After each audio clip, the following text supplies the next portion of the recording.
The backdrop to this extraordinary policy pivot is the undeniable and devastating scale of the synthetic opioid crisis, a phenomenon that has profoundly reshaped the landscape of public health and national security in the United States. It is estimated that in the current timeframe, fentanyl, a highly potent painkiller, has established itself as the single leading cause of death for Americans across a startling range of demographics, accounting for what the Centers for Disease Control and Prevention suggests is upwards of 80,000 fatalities annually. The chemical structure of this illicit substance dictates its lethality. Quantities as minimal as 2 milligrams, an amount almost invisible to the naked eye, perhaps comparable to 10 or 15 grains of refined table salt, are often sufficient to induce a fatal overdose. This sheer potency, coupled with the wide accessibility and ease of clandestine manufacturing, lends the crisis a unique urgency, leading certain political factions to categorize the epidemic not merely as a matter of drug enforcement, but as a deliberate act of national destabilization. This pervasive concern arguably paved the way for the defining moment in this escalating conflict, the signing of an executive order by President Donald Trump on December 15th, officially classifying illicit fentanyl as a weapon of mass destruction, or WMD. The language employed in the executive order itself was stark and deliberately inflammatory, asserting that unlawful fentanyl mimics the destructive profile of a chemical weapon more closely than a traditional narcotic, arguing further that no conventional bombing or artillery barrage could possibly inflict such a catastrophic toll on the civilian population. This assertion reframed the drug traffickers not merely as criminal enterprises motivated by profit, but as existential threats actively seeking to poison the nation. Crucially, the Department of Homeland Security's established definition of a WMD encompasses biological, chemical, or radiological agents deployed with the intent to harm large populations. And by forcing fentanyl into this existing legal framework, the administration fundamentally altered the operational and investigative scope available to federal agencies. The immediate consequence of this policy designation is likely to be a dramatic expansion of powers for several key departments. The order specifically mandates Attorney General Pam Bondi to immediately escalate investigations and prosecutions related to fentanyl trafficking, treating them with the urgency typically reserved for acts of terrorism or chemical warfare preparedness. Furthermore, the Departments of State and Treasury are directed to sharpen their focus on targeting the assets and accounts of individuals and organizations linked to the drug supply chains, employing sanctions and financial warfare tools designed to cripple foreign state actors or designated terrorist groups. Perhaps the most far-reaching implication involves the elevated roles granted to the Department of Defense and the Department of Homeland Security. These entities are now empowered to focus their resources on nations, organizations, and cartels implicated in the production and distribution of the substance, suggesting a potential militarization of what was previously handled predominantly as a domestic law enforcement and border security issue. However, classifying a synthetic opioid as a WMD introduces significant legal and diplomatic complexities, and one must approach this strategic shift with extreme caution. The primary challenge rests in the potential blurring of lines between traditional criminal activity and acts of chemical warfare or terrorism.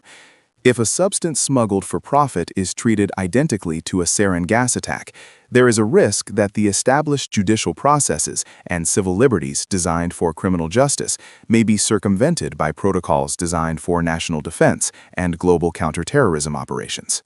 Furthermore, this classification carries inherent risks of escalating international tensions, as it provides a political and potentially military justification for targeting sovereign nations, such as Mexico, Canada, and China, all of whom President Trump had previously accused of insufficient action to stem the fentanyl flow, under the pretext of neutralizing a WMD threat. This executive order is not an isolated event. It represents the culmination of an aggressive, months-long international anti-drug campaign that included controversial attacks on suspected drug runners in the Caribbean and the prior listing of major drug cartels as foreign terrorist organizations.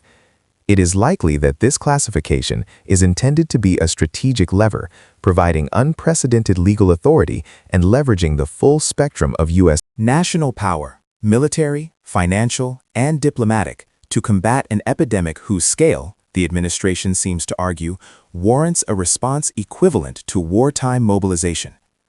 The overarching hypothesis driving this strategy is that only by treating the fentanyl supply chain as an enemy combatant operating with weapons of mass destruction can the tide of fatalities finally be turned.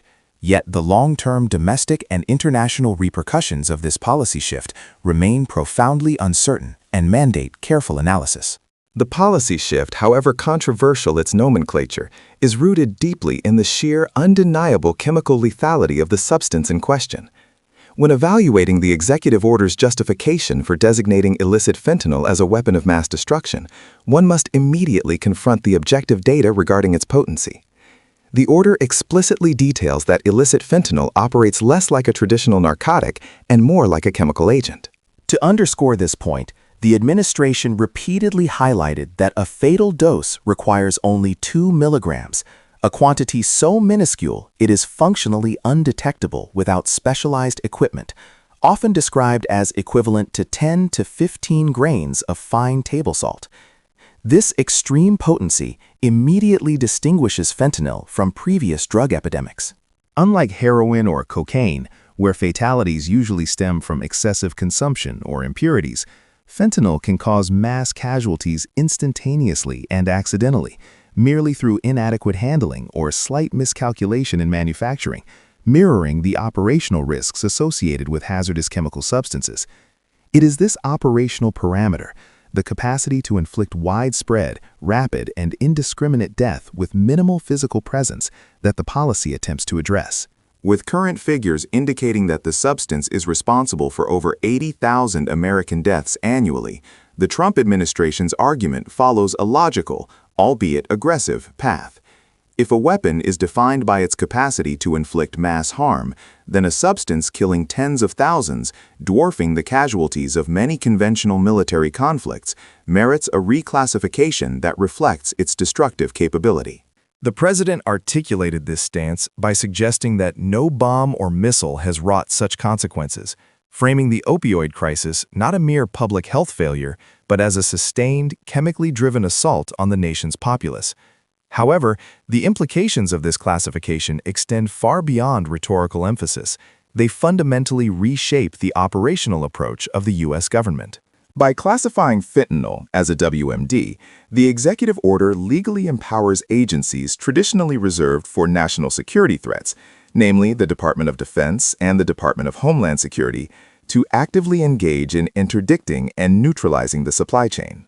This mandate suggests that military and quasi-military resources can now be legally aimed at countries, criminal gangs, and transnational organizations involved in the production and trafficking of the substance.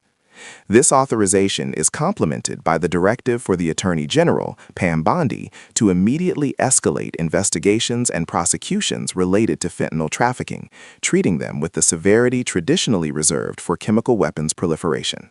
Furthermore, the State and Treasury Departments are specifically instructed to target the assets and personal accounts of those implicated, elevating financial warfare to a primary tool in this anti-drug strategy. The immediate risk, however, is not in the intent, but in the potential for mission creep and escalation. One hypothesis is that utilizing DoD assets to target suspect maritime vessels in areas like the Caribbean, actions which preceded the signing of the order and were already controversial, may become increasingly militarized. Blurring the line between counter-narcotics law enforcement and international military intervention carries inherent dangers of diplomatic friction and potential destabilization. If the U.S. categorizes foreign cartels as foreign terrorist organizations, a previous action undertaken by the Trump administration, and now classifies their product as a WMD, the legal threshold for kinetic action in sovereign territories or on the high seas is arguably lowered, inviting international backlash and accusations of overreach. Furthermore, targeting nations like China and Mexico with tariffs and sanctions under the explicit accusation that they have not acted fully to stem the flow of precursor chemicals risks damaging crucial economic and security relationships, potentially creating new adversarial dynamics where cooperation is desperately needed. The challenge lies in utilizing the enormous legal leverage granted by the WMD classification without triggering an unnecessary or uncontrolled escalation of conflict. Ultimately, the designation of fentanyl as a weapon of mass destruction serves as a political and legal instrument designed to unlock powerful resources and shift the psychological framework of the crisis. It resolves the internal dilemma of how to fight a threat that operates like a chemical weapon but is marketed as an illegal drug. The success of this high-stakes policy rests entirely on the nuanced and cautious implementation of these new powers. If the enforcement results in a highly focused, internationally coordinated effort to cripple the supply chain, leading to massive asset seizures and targeted prosecutions, the administration's gamble may be validated by a demonstrable reduction in fatalities. Conversely, if the policy merely leads to generalized military overextension, strained diplomatic ties, and the misallocation of resources better suited used in the Oval Office, but by the casualty figures reported by the CDC in the coming years. Only through careful, measured application of these newly authorized tools can the intended goal, saving hundreds of thousands of lives, be achieved without inadvertently creating new, profound security crises.